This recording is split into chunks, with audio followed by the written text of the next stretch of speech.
അവന്റെ മാംസം തിന്നലും സൂക്ഷിക്കണം. നിനക്കുള്ള അമല് നാളെ അവനും നൽകണം. ഇല്ലെങ്കിലോ അന്യന്റെ കുറ്റം ഏൽക്കണം. പരലോകമിൽ നീ കൈവലഞ്ഞവൻ തന്നെയാ. ഖേദം ഒടുക്കാൻ മാർഗമില്ലത് തീർച്ചയാ. യുക്തിവാദികളെയും നിരീശ്വരവാദികളെയും അമ്പരപ്പിക്കും വിധത്തിൽ ഇസ്ലാമിക ഖബർ ജീവിതത്തിന്റെ സംഭവ വികാസങ്ങളെയും മദീനയുടെ മലർവനയിൽ വിശ്രമിക്കുന്ന മുത്തുനബിയെയും പരിഹസിക്കുന്നത് കാണുക. ഇതിൽ പറയുന്ന മരിച്ചോല് നിസ്കരിക്കുന്നു. അങ്ങനെയാണെങ്കിൽ ഏറ്റവും വലിയ ഇമാമ് ആരായിരുന്നു? റസൂലാണല്ലോ. റസൂല് മദീനത്തെ പള്ളിയിൽ അവിടെ ഖബർസ്ഥാനിൽ അല്ലേ? എന്നാ നിങ്ങൾ ആലോചിച്ചു, സുന്നി വിശ്വാസം അനുസരിച്ച് മരിച്ചോല് നിസ്കരിക്കുന്നു എന്നാ പിന്നെ അന്നിസ്കാരൻ നബിക്ക് ഖബറിന്റെ മുകളിൽ ഒന്നും ആവാലോ അല്ലേ? മദീനത്ത് ളുഹ്ർ ബാങ്ക് കൊടുക്കുക. അപ്പൊ നബി ഇങ്ങനെ ചോദിക്കുക ഖബറിന്, അബൂബക്കറേ ബാങ്ക് കൊടുത്തൂല്ലേ, ഇപ്പൊ അവിടെ നിൽക്കട്ടെ, ഞാൻ ഒന്നെടുത്ത് 2 റക്അത്ത് നിസ്കരിക്കട്ടെ, ഞാൻ വരട്ടോ ഇമാമിന്. സുന്നി വിശ്വാസ പ്രകാരം എന്താ? മരിച്ചോല് നിസ്കരിക്കുന്നു എന്നാ. അപ്പൊ മരിച്ചവർ നിസ്കരിക്കുക, റസൂലുള്ള നിസ്കരിച്ചുകൊണ്ടിരിക്കണം. ആ ഇമാമത്ത് റസൂലിന് പള്ളിക്കാട്ട് പിന്നെ റസൂലിന്റെ ശ്മശാനത്തിന് ഏറി വരാലോ, മഗ്‌രിബിന് ഇശാക്കും ളുഹ്റിനും ഒക്കെ. അങ്ങനെ ഒരു സംഭവം ഇല്ല. അപ്പൊ അങ്ങനെ ഒരു സംഭവം ഇല്ല. കേട്ടോളൂ, അങ്ങനെ ഒരു സംഭവം ഉണ്ട്. 100 ഇമാമിങ്ങൾ എങ്ങനെ പറഞ്ഞിട്ടുള്ളത് ഞാൻ കാണിച്ചു തരാം. ധൈര്യമുണ്ടെങ്കിൽ മുജാഹിദുകളെ ഈ വെല്ലുവിളി ഏറ്റെടുക്കാൻ തയ്യാറായിക്കോ. ഇത് ഫാദർ അടപ്പൂരും AT കോവൂരും KP അപ്പനും പറയേണ്ടതാ. ഇവിടെയുള്ള യുക്തിവാദികൾ ലെനിനിന്റെയും മാർക്സിന്റെയും എംഗൽസിന്റെയും ചിന്തകൾ പഠിച്ച് ലെനിനിസ്റ്റ് ദർശനങ്ങളും കമ്മ്യൂണിസ്റ്റ് മാനിഫെസ്റ്റോയും എഴുതിയവർ പറയേണ്ടതാ. ഇമാമുകൾ ഖബറിൽ ജീവിക്കുന്നു. നബി സല്ലല്ലാഹു അലൈഹി വസല്ലം തങ്ങൾ പറയുന്നു, റഅയ്തു മൂസാ ഖായിമൻ യുസല്ലി ഫീ ഖബരിഹി. ഞാൻ മൂസാ നബിയെ കണ്ടു, ഖായിമൻ യുസല്ലി ഫീ ഖബരിഹി, ഖബറിൽ നിസ്കരിക്കുന്നത് ഞാൻ കണ്ടു.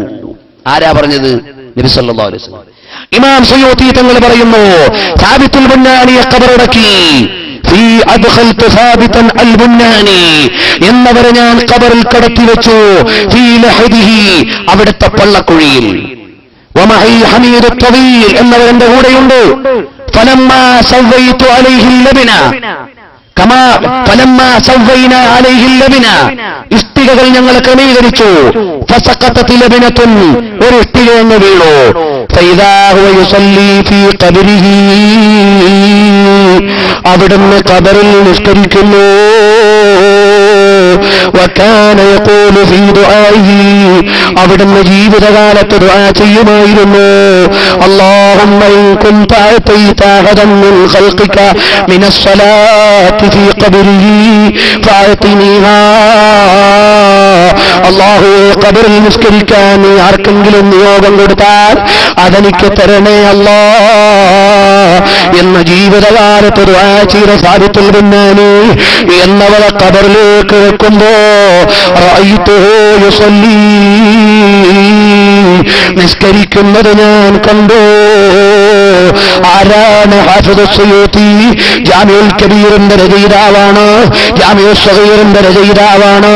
700 ചില്ലാനം കിതാബ് എഴുതിയ പണ്ഡിതനാണ്.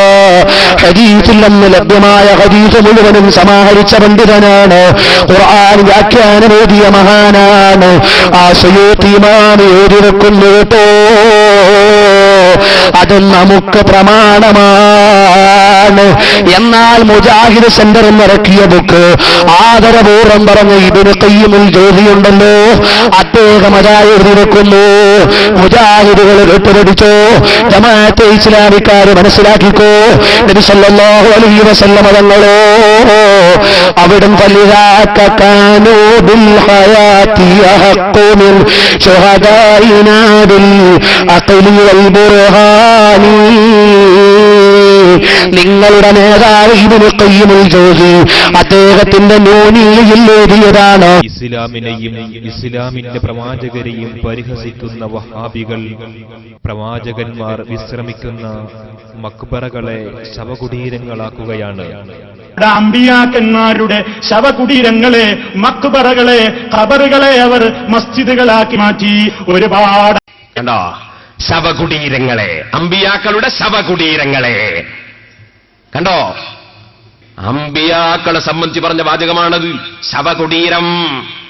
നിങ്ങൾ ഓർക്കണം എന്റെ രക്ഷിതാക്കളെ, നിങ്ങളെ മക്കളെ നിങ്ങൾ കൊണ്ടുപോയി ജമാഅത്ത് ഇസ്ലാമിയുടെ മുജാഹിദിന്റെ സ്ഥാപനത്തിൽ കൊണ്ടുപോയി ചേർക്കുമ്പോൾ നിങ്ങൾക്ക് തൊന്നി വരാനാ?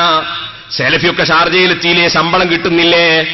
അമ്പിയാക്കളുടെ ശവകുടീരമെന്ന് പറയുന്ന സ്ഥാനത്തേക്ക് നിങ്ങളെ നാട്ടുകാരൻ അതപ്പതിച്ചു പോയത് പണം കിട്ടിയിട്ടെന്താ സുഹൃത്തേ? ഈമാനോടെ മരിക്കണ്ടേ? അമ്പിയാക്കളെ കാണണ്ടേ? അവരുടെ ശഫാഅത്ത് ലഭിക്കണ്ടേ? ചോദിക്കട്ടെ മൗലവി, നിങ്ങൾ മരിച്ചിട്ട് നിങ്ങളെ കൊണ്ടുപോയി ഖബറിൽ വെച്ചിട്ട് ഈ കട്ടുപ്പാറക്കാരായ ജനങ്ങള്, അതാ നമ്മളെ സലഫിയുടെ ശവം നിൽക്കുന്ന സ്ഥലമാണത്, സലഫിയുടെ ശവകുടീരമാണിത് എന്ന് കട്ടുപ്പാറക്കാര് പറഞ്ഞാൽ മൗലവിയുടെ ആൾക്കാർക്ക് ഇഷ്ടപ്പെടുമോ? മൗലവി ഇഷ്ടപ്പെടുമോ? ഇത് ഞങ്ങളെ നേതാക്കളായ അമ്പിയാക്കളെ സംബന്ധിച്ച് നിങ്ങൾ ശവകുടീരമെന്ന് പറഞ്ഞത് നിങ്ങൾക്ക് മുസ്ലിം ലോകം മാപ്പ് തരില്ല കേട്ടോ.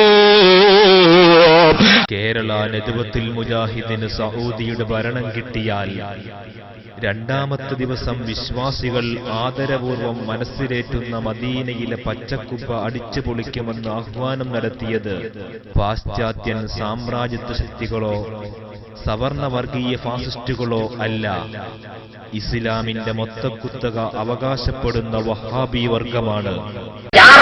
ഇത് തെറ്റാണെന്നും ജാറം മുസ്ലിം സമുദായത്തിന് ആപത്താണെന്നും ഈ നാട്ടിലെ ജനങ്ങളെ പഠിപ്പിച്ചത് ഞങ്ങളാണ്. റസൂലുള്ളാഹിയുടെ ഖബർ പൊന്തിച്ചിട്ടില്ല. ഖബറിന്റെ ചുറ്റുമുള്ള വീട് മോടി പിടിപ്പിക്കുകയും അതിന്റെ മേലത്തെ ആളുകൾ പച്ചക്കുപ്പ കൊണ്ടുവെക്കുകയും ചെയ്തിട്ടുണ്ട്. അത് പൊളിച്ചു കളയാൻ സൗദി ഗവൺമെന്റിന് ധൈര്യമില്ല എന്ന് മാത്രം. ഇൻഷാ അല്ലാഹ് കേരള നജവത്തുൽ മുജാഹിദീന് സൗദിയുടെ ഭരണം കിട്ടിയാൽ രണ്ടാമത്തെ ദിവസം ആ പച്ചക്കുപ്പ തകർക്കുന്നതും റസൂലുള്ളാഹിയുടെ ഖബറ് പള്ളിക്ക് പുറത്താക്കിക്കൊണ്ട് മസ്ജിദിന്റെ വഴി പുനർനിർമ്മിക്കുന്നതുമാണ്. യാതൊരു സംശയവും വേണ്ട. മഹാനായ മുഹമ്മദ് റസൂലുള്ളാഹി സ്വല്ലല്ലാഹു അലൈഹി വസല്ലം തങ്ങളുടെ ഖബറിന് മുകളിൽ സ്ഥാപിക്കപ്പെട്ടിരിക്കുന്ന മനോഹരമായ പച്ചക്കുബ്ബ ഇന്നലെ സ്ഥാപിച്ചതാണോ? ഇന്ന് സ്ഥാപിച്ചതാണോ? നൂറ്റാണ്ടുകളുടെ പഴക്കമില്ലേ സുഹൃത്തുക്കളെ? ആ നൂറ്റാണ്ടുകളുടെ പഴക്കമുള്ള മനോഹരമായ ആ പച്ചക്കുബ്ബ ലോകത്തുള്ള മുസ്ലിമീങ്ങളെല്ലാവരും അത് നോക്കി നിൽക്കണമെന്ന് ആഗ്രഹിക്കുന്നവരാണ്. ആ കുബ്ബയിലേക്ക് മതിവരുവോളം നോക്കി നിൽക്കണമെന്ന് കൊതിക്കാത്ത മുസ്ലിമില്ല. ആ കുബ്ബയിലേക്ക് നോക്കി റസൂലുള്ളാഹിനോട് ഒരു സലാം പറയണമെന്ന് ആഗ്രഹിക്കാത്ത മുസ്ലിമില്ല. ഈ കുബ്ബ നിർമ്മിച്ചിട്ട് നൂറ്റാണ്ടുകൾ പിന്നിട്ടു സുഹൃത്തുക്കളെ. ആ കുബ്ബയുടെ ഓരത്ത് ലോകത്തിന്റെ എല്ലാ ഭാഗത്തു നിന്നുമുള്ള പണ്ഡിതന്മാര് പോയിട്ടുണ്ട്, ഇപ്പൊ പോയിക്കൊണ്ടിരിക്കുന്നുണ്ട്. ഇല്ലേ? കേരളത്തിൽ നിന്ന് കെ എം മൗലവി പോയിട്ടില്ലേ? മുജാഹിദ് പ്രസ്ഥാനത്തിന്റെ സ്ഥാപകന്മാർ അവിടെ പോയിട്ടില്ലേ? ജമാഅത്തെ ഇസ്ലാമിയുടെ സ്ഥാപകന്മാര് പോയിട്ടില്ലേ?